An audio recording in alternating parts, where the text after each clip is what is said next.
Hello dear friends and subscribers of Cricket Happenings. Welcome to the cricket show as usual in the evening here. And well, in this cricket show, right now when I'm talking to you, the ICC World Cup warm-up matches are underway. There is a match which is happening between New Zealand and South Africa, I reckon. Yes, it's New Zealand versus South Africa. New Zealand are batting first, and right now, as things stand here at the Hagley Oval in Christchurch, New Zealand are 218 for 3. We are in the 34th over, so that is the score line over there. But one match that one would love to know about, as you know, the other day the Zimbabwe-New Zealand match really didn't go the full distance, and Zimbabwe probably, the other day they had the New Zealand innings on the rack, and today they have the Sri Lankan innings on the rack.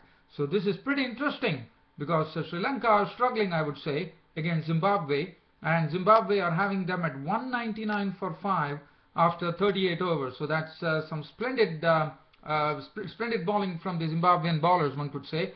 I'll come back to that later. So that's the match situation, and then what I'm going to do is I'm going to have a look at two warm-up matches that happened yesterday. One was between India and Afghanistan, and India finally on the tour of Australia managed to get on to a win. And the team that they beat was Afghanistan, but Afghanistan, well, it was a huge win, so that would really be a sort of a real consolation for India, at least especially considering that they would be going into the World Cup in a good frame of mind here, as they beat Afghanistan by a huge margin of 153 runs.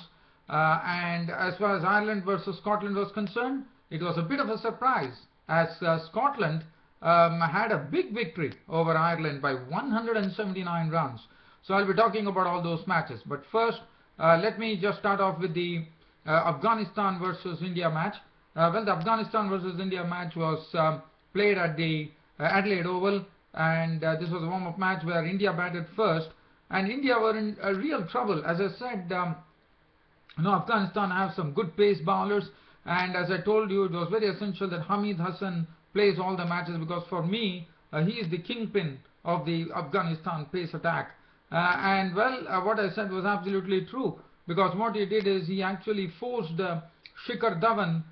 India were the ones who actually batted first, and he forced Shikhar Dhawan to actually edge onto the stumps in the third over itself, and India were reduced to 7 for 1, and Dhawan was gone, bowled by Hamid Hassan for 4 of 8 balls, and then he also dismissed a very, very he has not been in some form of late now, Virat Kohli, and Virat Kohli was dismissed. That was a good down. Now this was a ball which was from Dawlat Zadran, the pace bowler, and Dawlat Zadran does not have the same pace as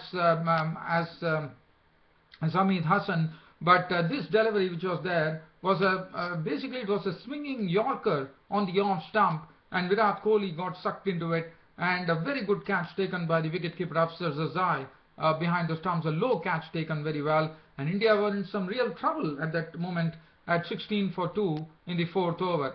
But after that there was a revival being done by Rohit Sharma and Suresh Raina, which took on the score to 174, with both of them really being a bit watchful, but they had 174 on the board, and well, after that, in that partnership, Suresh Raina contributed 75 good runs of 71 balls with 5 fours and 3 sixes. So that was something which was refreshing to see, that Suresh Raina getting the ball, getting some runs under his belt here. Then Ajinkya Rahane joined Rohit Sharma, and Ajinkya and Rahane and Rohit Sharma saw to it that they would actually put this Indian innings on a real pedestal as they started slamming runs. In fact, if you look at it, when Suresh Raina departed, the score was 174 for 3, and the score galloped to 269 in that stand, and this was a 95-run stand, a very entertaining stand, which took the score from 174 for 3 in the 29th over to 269 in the 40th over, with the contribution from Rohit Sharma being a century. So the first century in the warm-up match for India there, Rohit Sharma making 150 of 122 balls with 12 fours and 7 sixes, and then Ajinkya Rahane pasted the Afghanistan innings in the slog overs to score an unbeaten 88 of 61 balls with 12 fours and 2 sixes. Dhoni was out for 10, and Jadeja was out for 11. 364 for 5 was the final tally for India of their 50 overs. The bowling, as I said, Hamid Hassan really stood out. 8 overs, 1 maiden, 1 for 49. David Zadran at 1 for 66. Shapur Zadran at 1 for 58. 6 overs, none for 29 for Mirwais Ashraf. 1 for 62 Mohammad Nabi. Aftab Alam, none for 40. Samila Shenwari, 3 overs for 26. And 4 overs for 27 for Javed Ahmadi. Well, Afghanistan, they definitely couldn't really have any answer to the Indian bowling, as the Indian bowling was absolutely on the mark. And the highest scorer for them was Nauroz Mangal. Now, Nauroz Mangal, as you know, is the captain of, I think it's Nabi, if I'm not wrong. But Nauroz Mangal was the one who contributed a very good-looking 60 of 85 balls with 2 fours and 2 sixes. Javed Ahmadi, the opener, making 17 of 16 balls with 4 but Usman Ghani was very impressive. Now, as you know, Usman Ghani is the baby of the team and is the youngest member in this World Cup 2015. He's just 18 years of age. He's an opener and he has been doing very consistently. And we saw that Usman Ghani also gave glimpses of what a talented player he is when he made a very attractive 44 of 72 balls with 4 fours and 1 6.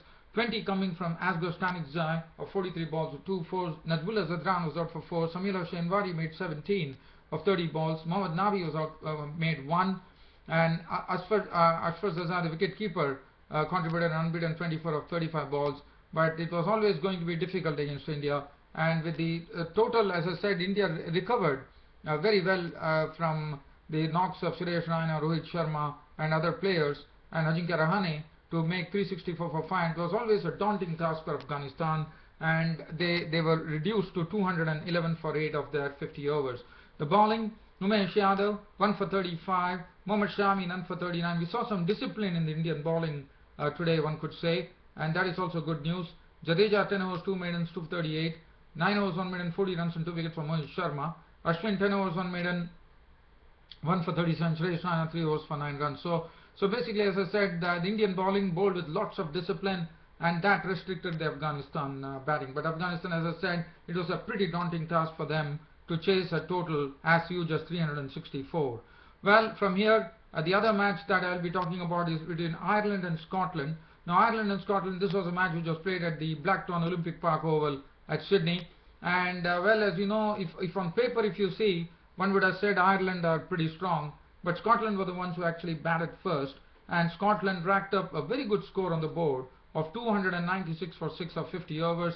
It was led by a century from Matthew Machan, who made 103 of 108 balls with 6 fours and 4 sixes. Contributions coming in from Callum McLeod, the opener, 41 of 50 balls with 4 fours. 56 from Preston Monson of 70 balls with 5 fours and 1 6. Art Berrington making a 52 of 40 balls with 2 fours and 2 sixes. Other than that, Quadzor was out for a duck. Gardiner made 12 of 15 balls with 2 fours. 12 coming from Cross, who was not out, of 8 balls with 1 4, and Davy was not out on 1. So it was a good score for Scotland, 296 for 6 of their 50 overs. As far as the bowling for the Irish bowlers were concerned, Craig Young bowled impressively, 6 overs, no maiden, 2 for 30. Sorensen was the very successful wicket taker, 10 overs, 1 maiden, 3 for 55. Mooney bowled. Mooney was really taken to the cleaners by the Scottish batsmen, 4 overs, none for 50. Cusack 10 overs, 1 maiden, none for 59. Dockrell 8 overs, 1 for 40. McBrien bowled economically, 10 overs, none for 36, and Kevin O'Brien bowled 2 overs in which he gave away 20 runs. As far as the Ireland were concerned, yes, the target was a steep one for them, 297. Well, they definitely they tried to actually up the tempo a bit. In fact, if you look at the opening start, was pretty good. They really kept a pace with the Scotland score of 296 when William Porterfield, the captain, and Peter Stirling put on 57 for the first wicket in 12 overs, with Porterfield contributing 23 of 34 balls with 1 4, and Stirling making 37 of 44 balls with 6 fours.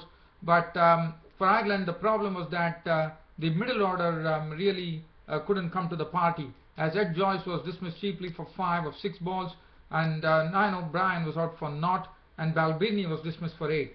And the man who actually did the damage from the Scottish side was A.C. Evans. Look at his bowling figures. He bowled 5 overs, 1 maiden, 17 runs, and he caught 4 wickets. So that was some splendid bowling, I thought, from Evans. And Evans was the one who really I would say, really put a nail into the Ireland innings when he dismissed Porterfield. Then he went on to dismiss Sterling, and also Ed Joyce was dismissed, and also Niall Benz. The top four was claimed by AC Events, and what splendid bowling figures to have a reading. 5 overs, 1 maiden, 17 runs and 4 wickets. And after that, it was so the half the side were out into the pavilion for just 77 runs, and after that it was becoming a very awesome task for them, and it was pretty much evident as in a matter of just 40 runs the balance 5 wickets fell, as Wilson was the only person who could reach double figures after that. 15 of 21 balls with 1-4. Other than that, Kevin O'Brien was out for 7, Mooney not out on 9, Cusack for naught, Sorensen for 7, and Craig Young was dismissed for naught. 117 all out Ireland, chasing a huge total set up by Scotland and losing the match by a very huge margin of 179 runs. The bowling, as far as the Scottish were concerned, that AC Evans definitely stood out because he was the one who really ran a nail into the Irish innings, with picking up 4 wickets for 17 runs. He dismissed the top 4 of the Irish batting lineup. Wardlaw 6 overs, 1 for 36. Taylor bowled 5 overs, none for 18. Davies 7 overs, 2 for 36. And Huck bowled 4 overs, no maiden, 9 runs and 3 wickets. So Scotland actually winning the match, which would have definitely, Ireland would be definitely thinking about it as to what really went wrong when they were chasing such a big score against Scotland. Well, so from here, I'm going to take you down to the updates. The first update I'm going to give you is between New Zealand and South Africa, and the update right now that I have here is at the Hagley Oval in Christchurch. New Zealand, who actually won the toss against South Africa and batted first, are currently placed at 233 for 4. So I think it's a good platform to launch a big score for them now. Guptill making 26 of 36 deliveries with 3 fours and 1 6. And in fact, it was a good partnership. They had a partnership with Martin Guptill and Brendan McCullum, had a good partnership of 57 for the first wicket. Brendan McCullum making 59 of 45 balls with 7 fours and 1 6.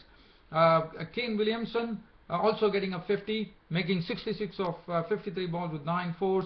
Taylor making 41 of 48 balls with 5 fours. So everyone having a good hit there, one could say. Grant Elliott is not out on 22 currently. He's batting on 22 of 26 balls with 2 fours.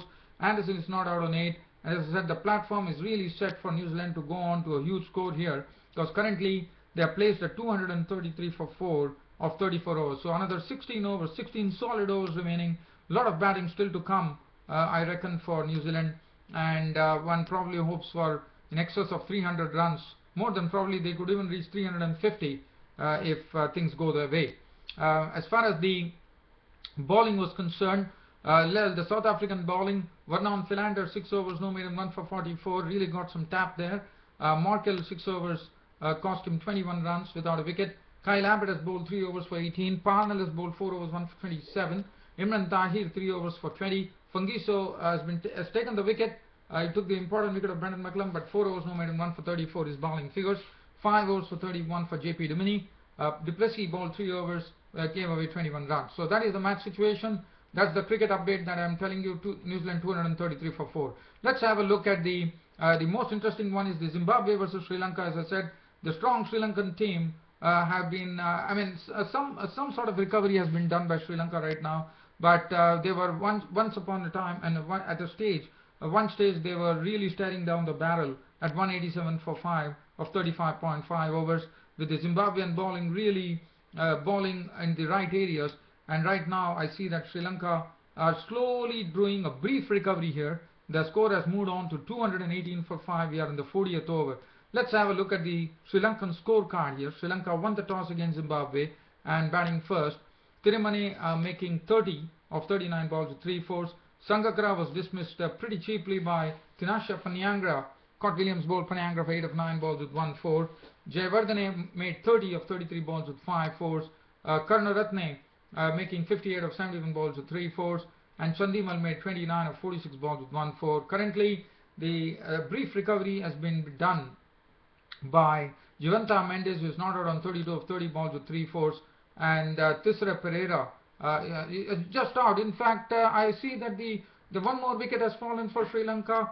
Tisra Pereira probably trying to up the tempo here in the real death overs, one could say, because we are in the 42nd over, and with the final ball of the 42nd over, it was Sean Williams who has claimed Thisara Pereira's wicket. Thisara Pereira trying to up the tempo, hitting a catch back to Sean Williams. Sean Williams gleefully accepted that catch, and Pereira is walking to the pavilion out. Cotton Bowl Williams was 17 of 19 balls with 2 fours, and Sri Lanka have lost that 6th wicket too. So they are 228 for 6 now of their 42 overs.